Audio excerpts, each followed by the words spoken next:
Hey guys, it's your horror fanatic. We're reviewing Halloween 2018. I don't know where to start because there was so much in this movie to pinpoint. I don't know. What do you think?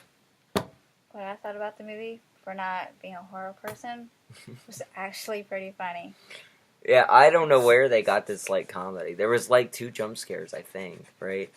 The one guy with the carrying pumpkin or whatever. Oh yeah, absolutely. That one, that was the first one.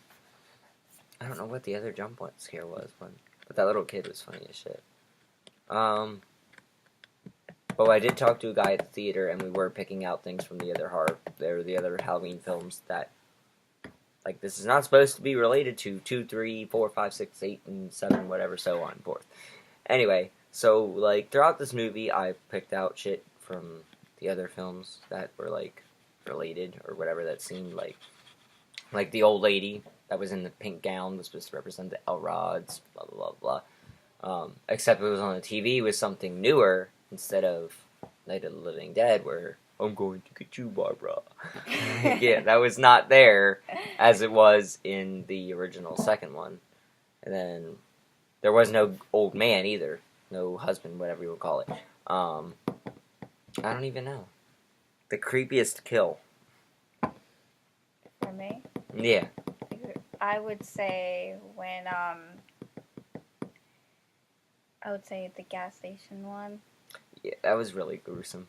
I don't remember the I'm girls. not gonna give I don't it remember away. the ladies one, but the whatever he was, psychiatrist or whatever the hell he was. When I But stopped to get pump gas, that was like the creepiest kill, I would say. yeah, when he came in trying to save her, his kill was That was very much gruesome. I don't know. I like the one with the police officer's kill, or what was it? Yeah, after the police officer was killed off, or whatever, and the doctor stepped in.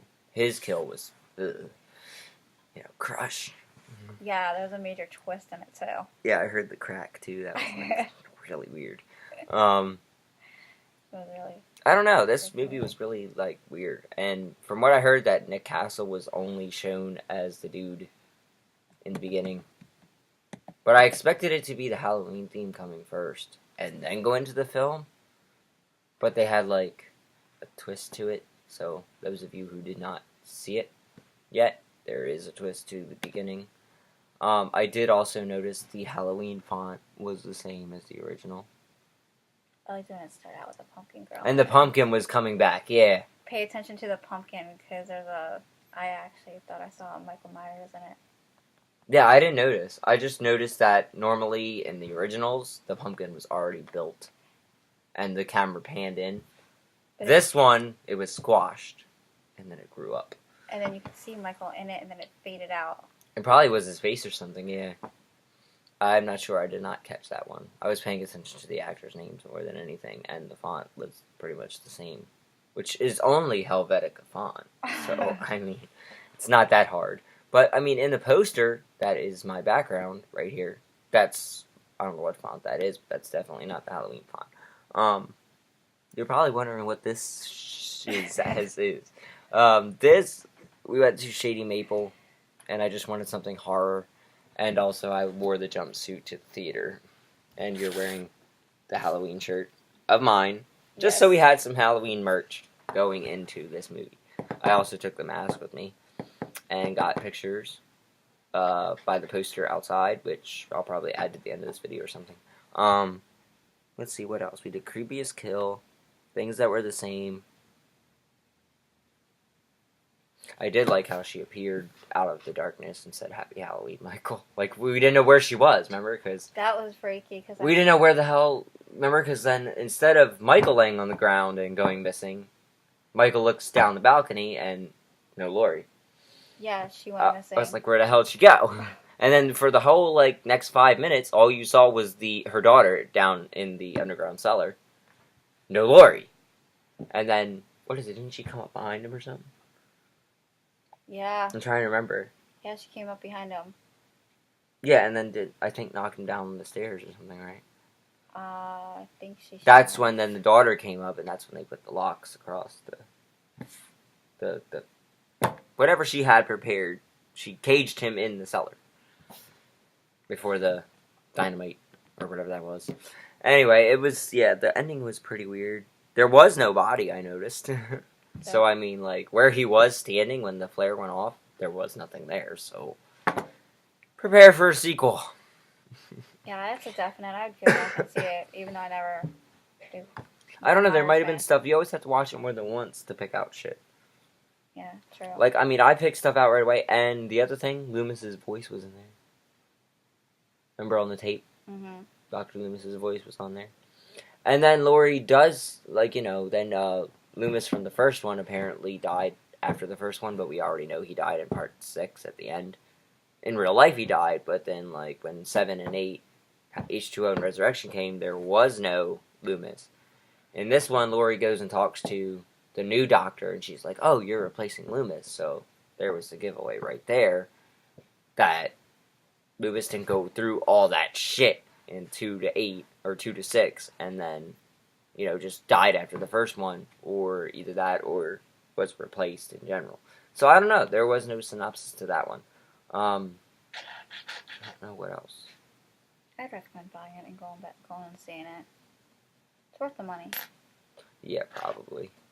And that would be soon anyway, because, I mean, those 4 days I have off, what's there better to do? Besides go sit. I don't know, I think we should try seeing what AMC looks like. Because now we did Fox, the one up in Upland Square. I was there when it was Carmike, but I'm not sure if they changed it around or not. Nor if there's even a 3D version, because that would be kind of trippy. We could take the glasses in there and see what they do. You could. I got 3D glasses in the DVDs. We could just take them in there and see if shit pops out. I'm sure there's people that are. I'm surprised it wasn't packed. I guarantee you, that at night ones were probably like. The night it's ones. probably going on right now, and it's probably packed as hell. Yeah, I had a hard time getting the tickets. What I had for at night. Yeah. This one was at 10:15 and didn't even start right at 10. It started like 10:30, I think. That's why they got out first, because she apparently said that Katina apparently said that their movie started after ours or started late or whatever. But I think theirs started probably before ours. That's why they got out first. Yeah, my daughter Katina and her friend went to see Smallfoot, so slept through it. And they slept through it. That wasn't happening with me. I was like, I'm not missing. I didn't even get up to pee. I stayed there the whole hour and 44 minutes and watched the film. And then this one wouldn't go in the bathroom. And then afterwards. This one wouldn't go to the bathroom afterwards after that scene with the woman. I'm like, really? I was waiting for some dark hallway to be like a Myers guy standing there, honestly. But that's probably bigger theaters that do that. Well, it freaked me out because I got that in my head going to the bathroom, and all of a sudden, like, you see Michael coming in, and then like that. It's okay. Yeah, I don't know. And the stall. All in all, though, I think it was like very well written. I wasn't like the trailer kind of gave away that he was gonna come out of the closet when she opened it. Yeah. With the little kid, but then it didn't tell you where the little kid went either. No, it didn't. Because he just pretty much took off. Like I was expecting something like the little kid to run out of the house yelling, like the first movie when Lindsay and Tommy at the end of the movie were running at Loomis and screaming. That's what I was expecting him to do, but when Laurie was playing on the scanner, she whipped that truck around and headed to that house. Because she probably knew it was him. And, I don't know, it was kind of tricky. It's like he knew where to go. Like, he knew where she was hiding. It's, like, really weird. That was weird. The bus crash scene was weird, though. I didn't expect that kid to shoot the gun, either. Oh, no. We can't tell him who he shot, though.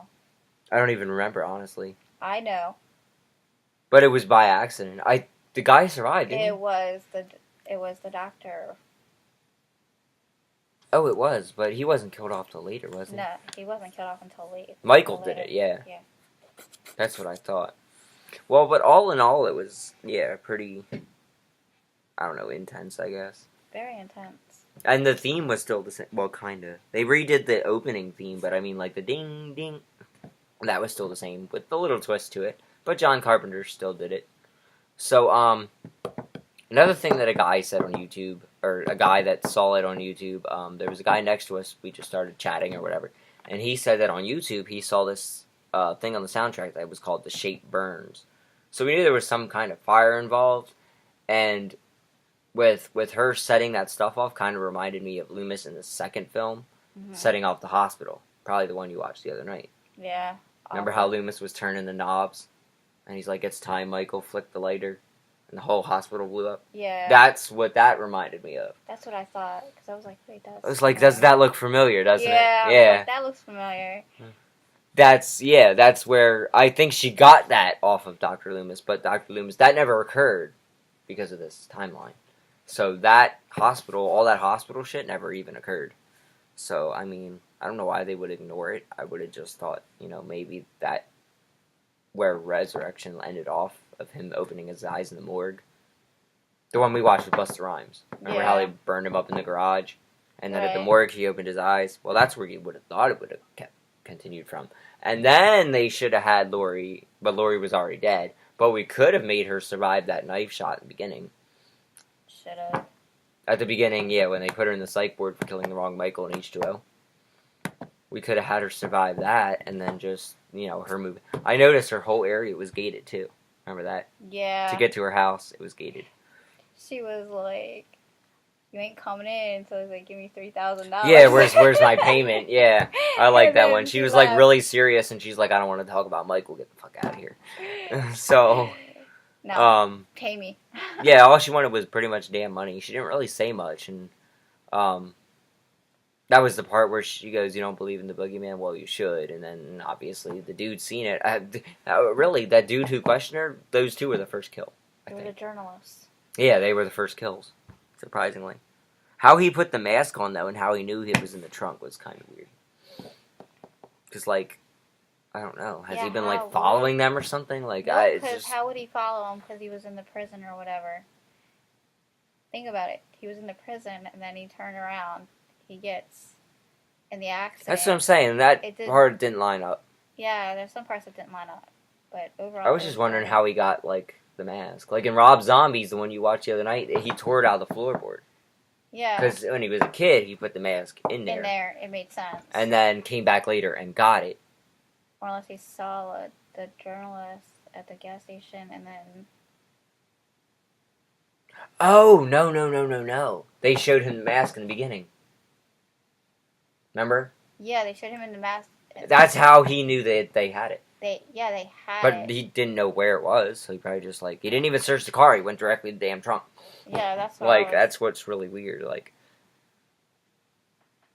I don't know. I was thinking, well, what if he's seen them or somehow, like, escaped before that, and they just didn't show it? Because, like, the bus crashed at dark, and then the dad ran off. You never knew what happened to the kid's dad, either. Yeah, you didn't even see the bus crash at all. Or no, or was his kid's dad... That was the... He walked up to his dad, and his dad was laying there, wasn't it? Yeah. Because he got the dad... Well, you never seen the kill. You never heard how it happened or anything. So. No, I think that part should have been more intense. Yeah, I think they would have, like, cut scenes, but...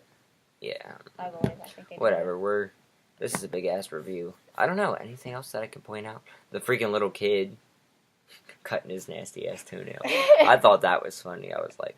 They got to incorporate some, like... the whole freaking theater was laughing at that part. I was like, dude, this, like, 8-year-old kid is talking like... Some fucking teenager or something. I like when the kid runs out the door and the girl's boyfriend's there and he goes, you don't want to go up there. And he said, fuck it, I'm going up there, pretty much. When was this one? He was going right after her. Then he killed her. Oh, yeah, he got there too late to yeah, and that's when he saw her. Well, I thought it was Michael under that. Oh, that's another thing. The sheet was from the first one, too. Yeah. Remember when he came in with the eye holes cut, and she was like, "Can I get your ghost, Bob?" Oh, yeah. Yeah, he did that again and put it over his victim. Yeah. That was from Halloween 1 as well. So they just, like, kind of copied some elements, I guess, between 1 and 2. I don't think there was anything from... The dude said there was something from another movie that he picked up. I noticed Michael's arm didn't have the thorn. That. If you guys can see that, I had the face painting lady put the thorn there. But I noticed that was not on his arm. You might have to, like, slow speed it or slow motion it or something. But I noticed, like, it wasn't there. The heck else? I don't know. Can't think of anything.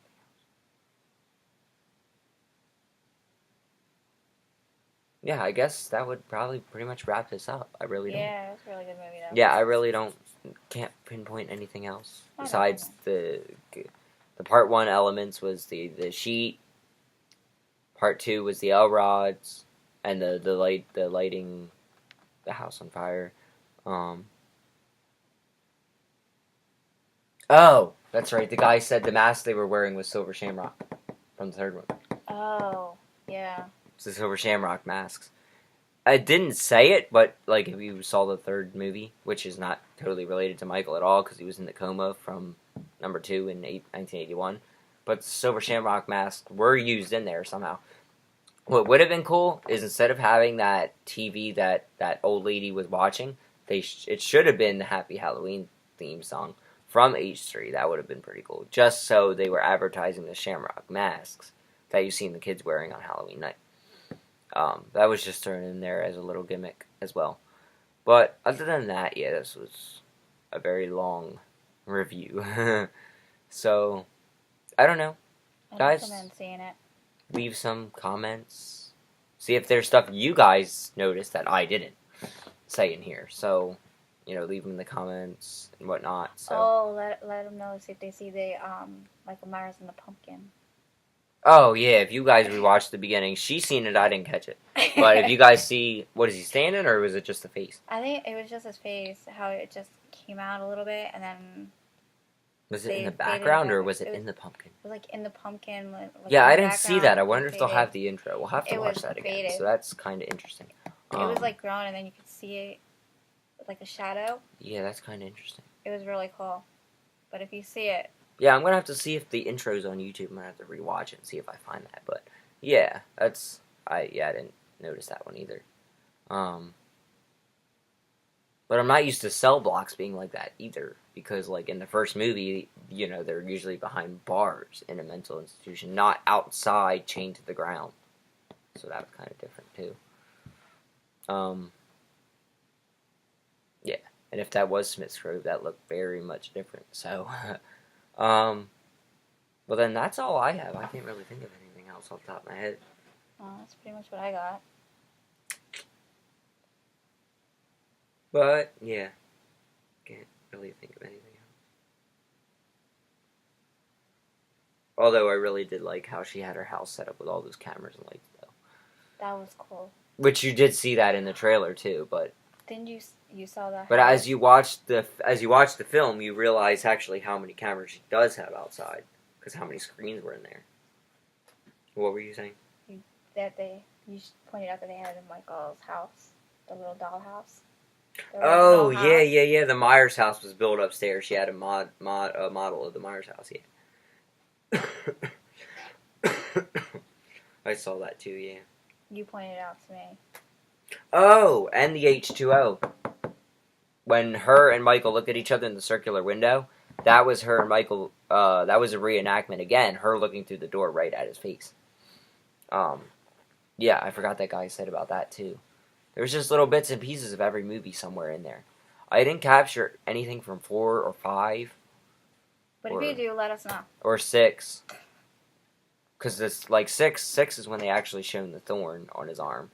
H2O was probably the circular door where they look face to face. I don't think there was anything from Resurrection either. So they pretty much took from Halloween 1, 2, and 3, and some of H2O and just thrown it all together, like mixed up parts. But yeah, see if you guys notice any of that, and if there's anything else that you really haven't picked up, then let us know. We've missed. Yeah, exactly. If there's stuff that we missed that you guys caught, just let us know about it. I don't know. I'm just trying to give like the most thorough review possible. Just shit keeps coming to my mind because it's like intense. So many intense spots at the same time that you just don't notice stuff. You'd have to watch it more than once and be like, wait a minute, there's that. We missed that the first time. So that's pretty much my review on this. So I don't know. Anything else? No, it's pretty All good. right. Well, If you guys haven't seen it, I recommend going to check it out because it's actually pretty good. Comedic as well. I just also noticed normally most of all the Halloweens in some sort of way had a sex scene. None of them did. There was not one sex scene in this movie at all. Not at all. Not even one piece of nudity, I don't think, actually. No. Which was really different because I think every one of them had it. In the first one, it was actually, well, the second one did too. The first original was Bob and Linda. In the second one, it was the nurse and Bud. In 4, it was Brady and that other chick. I don't know that 5. Oh, 5, it was the sex scene in the barn. It was gruesome, but it wasn't as gruesome as I thought it would have been. Yeah, that too. And I don't think in number 6. Oh, yeah, number 6, there was a sex scene too, up in the top bedroom right before the dude got out of the bathroom, and Michael handed him the towel to dry off, which was really weird. And then H2O, I think H2O had one as well. And then Resurrection down in the basement, they had a sex scene there too. So this was the only Halloween movie with no sex scene. So, I mean, like, that was really different, honestly. I wasn't really, like, expecting it, but, like, I guess the directors wanted more of the gore and scariness instead, which actually is what horror should be. You do laugh, you do jump. There are scary There are moments. jump scares in there too, yeah. And a lot of the times you don't even see Michael enter the houses. yeah. Like, if you paid attention to the right, before that lady was on the phone and she walked up to her window to close the blinds, if you looked to the right, you saw the shape's shadow on the other house. Yeah, I'd recommend not going in the very, very first row of the movies. I could pick it out easier that way. If I was farther You're up, new. there would have been a lot that I couldn't see. I'm just saying if So you're being new, in the second row, I actually picked up a lot of things. But I'm saying in the very, very first row, like... Oh, yeah. We were in second, we were in the third and row. we picked it up. And I picked up a lot of stuff. Yeah. But a lot of times you don't see how he enters as you do in the original films. Or the original, like, set. But, yeah. So to Blumhouse, David Gordon Green, and whatever the hell, I forget his name. Who was the other director? Can't think of it off the top of my head. Daniel Blum. I don't even remember. I know it was Blumhouse, but I can't think of the other dude's name. Let me look it up real quick. We've had a long day. Yeah, Danny McBride. There we go. Yeah. So to Danny McBride, David Gordon Green, and to John Carpenter. I also noticed what's-her-face was listed on there too, even though she wasn't part of it. Malik Akkad was involved. And apparently Deborah Hill was too. Characters created by Deborah Hill. So I guess she somehow was incorporated into making like these characters' names come up. Or considering, because she invented Michael and Laurie, that's why her name was there. But other than that, yeah. So, and also I found out that Jamie Lee Curtis and John Carpenter were executive producers, which was also cool. So she wasn't only an actor, and he didn't only compose the score, that they were producers too. So, alright, that's where I'm going to end this before it gets way too long. Yeah. Looking at the big Breakfast Club clock. It does look like the Breakfast Club clock. It does. Doesn't it? Alright, well, until next horror movie review, we will see you guys throughout this channel some way possible. If you guys haven't joined the group yet, it's on Facebook, same name as this YouTube channel. And if you're watching this from the X-Rays channel, because I usually post it on both. If you're watching this from the X-Rays channel, check out the Murders Horror Corner group. And look, it really doesn't look like I have a head when I do that. But anyway, if you're watching this from the X-Rays channel, check out Murders Horror Corner. We do fan films and homemade films and like our own idea films, whatever you want to call that. And then if you're watching this on Murders Horror Corner, check out X-Rays. I do covers and vlogs. So I guess until next time.